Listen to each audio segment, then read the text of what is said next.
Okay, so I mean, this was announced. I think it was the day of the Game Awards when they showed off the game, right? That's when it was announced. Right. But So we it's- didn't. Yeah, we didn't cover it because it just kind of we had other ones to cover.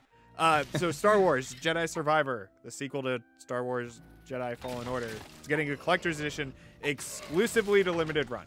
So already I hate it because it's through limited run, and I am still waiting for my Knights of the Old Republic collector's edition limited run. It's been like a year and a half, and you said it was going to ship at the end of August, and it's almost January. So where is it? Okay. Wow. But this collector's edition is pretty sweet. So we're gonna start with the price tag, so it doesn't sound too ridiculous at the end. It's $300. Okay. And That sounds ridiculous to me. I'm gonna guarantee you that's probably another $30 in shipping, because I don't think they did free shipping or anything. So you get a full-sized functional Cal Kestis replica lightsaber hilt with the blade sold separately. I'll come back to like all these things.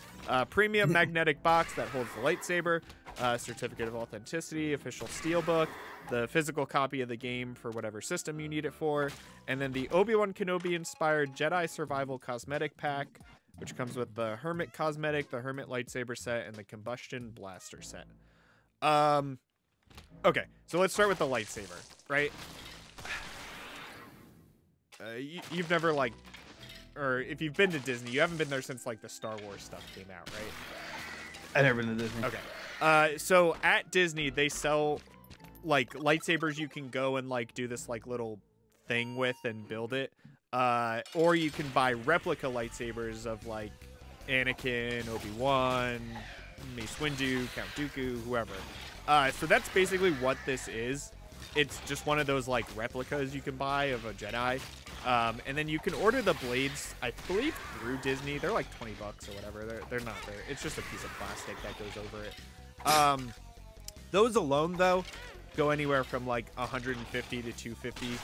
Wow. So like the price makes sense for like that alone, honestly. And the box that it comes in, like it looks like a really heavy duty box. It says it's magnetic, so like that's already cool off the start. Honestly, I thought when they first announced this and I saw it, I thought it was just like just the hilt and it didn't do anything. But now that I know it's like an actual replica and can turn on and you can like use one of the blades with it, it actually kind of like sold me on it a little bit. Really? The game also comes with the deluxe edition, which I believe is $90 because the game is $70 now or whatever.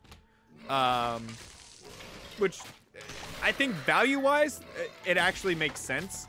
It's definitely not for everybody. It's definitely for like the hardcore Star Wars fans that like will go to Disney every year and buy one of these replicas, or like goes online and buys like the other replicas that come out like at like GameStop or Walmart or whatever. It's pretty cool, honestly. When I first saw it, I was like, yeah, no way. The downside is it's on limited run, so you never know when you're gonna get it. They said I think it's supposed to come the month after the game comes out. I don't believe that at all. I think it also says too. Was it this game or was it?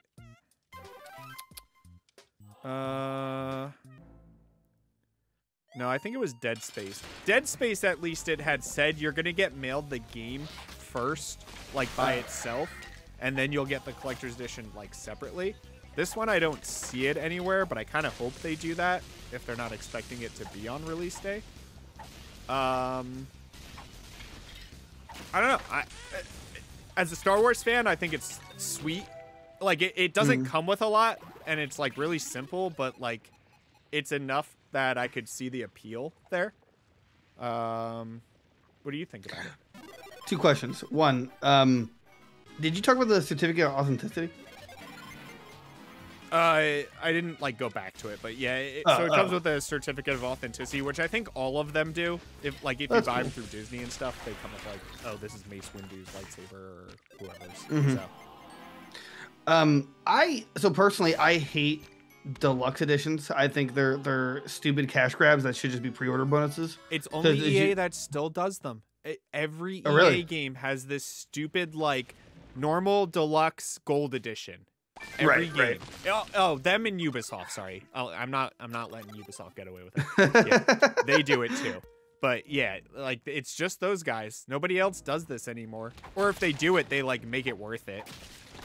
What I find interesting is that there's a note at the bottom that says it's currently manufacturing artwork is subject to change, which I don't normally see. I could be wrong on that. So I wonder if that also means the Steelbook is subject to change the artwork.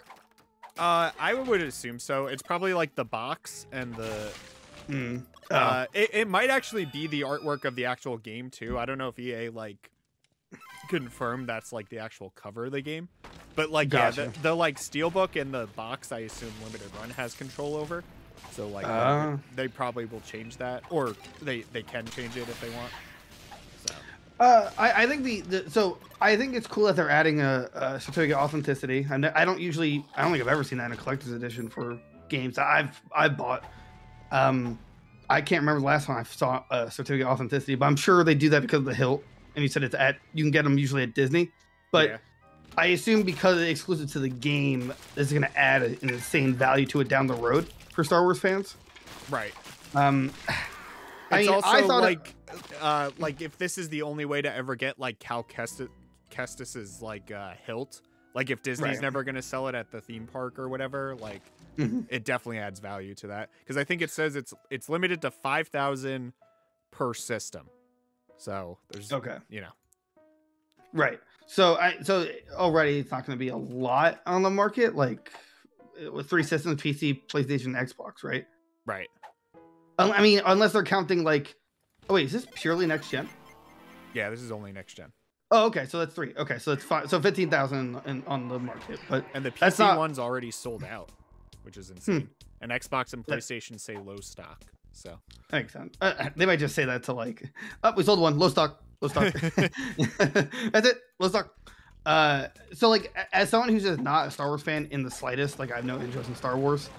I don't see the $300 value in terms of like what you're getting out of it. But again, this isn't meant for like the common person who isn't a Star Wars fan.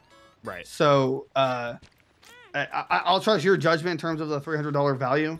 I think it should really be $250 because I think the deluxe edition. I think the fact that you're buying all this and it just happens to come with a deluxe edition, I feel like that price tag of the deluxe, which I assume is 20 to 30 more than base,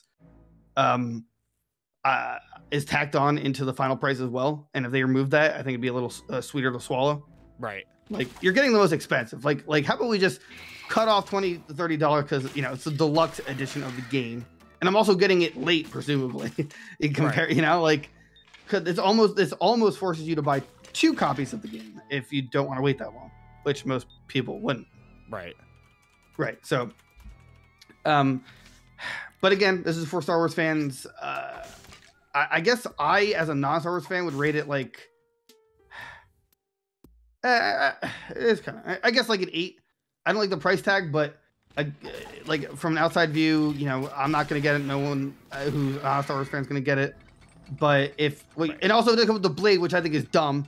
I hate that. But maybe it's just safer. Well, he said it's plastic, right? Yeah, it's like just I would grab my lightsaber, but it's like in the bag or whatever. But it's like it's just a piece of plastic. So when you turn it on, it like actually like does the light through it all. So I don't know if it does the. I don't know if it does like I don't think it says it anywhere really. If it does like the motion sounds and stuff, like when you hit like the ones you get from Disney, if you hit it like on a table, it'll make like the clash sound or whatever. Gotcha. So like I don't know if it does that, but does it know if it's hitting another lightsaber like specifically?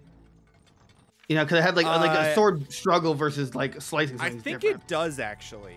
I think it does make different noises if it hits another lightsaber. The nice one too, I don't know if the replica ones do it, but like the one you make at Disney, you get I have them right here. You can change out like the crystals in them and change like the colors and stuff too. So actually, before I give my real final answer on this, does what's the guy's name? The guy in the game? Cal Kestis. does he have a specific lightsaber color? Like, does he have it Does, identified? but I can't tell you what it was because I instantly changed it to purple because that's like my favorite lightsaber color. Right. Because I feel like it'd make more sense for it to come with whatever his like known color is. His is yellow or blue. Sorry. All right. Oh, blue. Isn't that like I thought that's like normal? Like, yeah, it's boring. Right. Maybe that's why I didn't do it. There's like too boring. Right. That's yeah, I also wish it doesn't give a lot of details about the lightsaber. Like it just says it's a replica, but it doesn't say like what color it comes in, if it has like the motion stuff. Like it just, I don't know. I need a little more info about the lightsaber too. Right. I'm gonna assume it's blue. I'm actually gonna knock it down to a 7 because I think they should add it. They should add a vinyl or some kind of music component to it. And Star Wars games and Star Wars alike is also known for other good orchestral tracks, right? Right. Like right. I can see so you know. Yeah, I'm gonna give it a 7. Yeah, I'm gonna give it. Yeah, I'm gonna say 7. I was gonna say 8, really? But 7 just it sounds right because you got to go out and buy like the blade for the lightsaber. That's kind of just like a hassle. I do wish it came with like, even if it was just like a pin or something a little more. Like I like it's simple, but like it's too simple. I don't know. Oh, really? Like I wish it came with like a pin or a sticker or like a map or something, you know, little bit extra. But otherwise, like it's definitely a buy for like Star Wars fans. Are you getting it out? No, because not until limited runs. I like just logged in and checked my order status on my Knights of the Old Republic one. It's still in production. You told me it was shipping in August, limited run. All right, sponsor us, but I'm still mad. Like, estimated ship date, Q4 2022. You have 4 days. All right. And while I'm on this rant, kind of a collector's edition, a little unrelated. The Cult of the Lamb plush on Devolver Digital. I don't know who bought them all, but buy me one, ship me one. Hello, I want it. It's cute. It's adorable. All right, I want it. What, just sold out too fast? I guess so. It's supposed to ship Q1 of 2023. But someone better ship one to me. All right, that's all I'm saying. Okay, that's the collector's. And then we got the outro music play. That's That's the show, folks. All right, cool.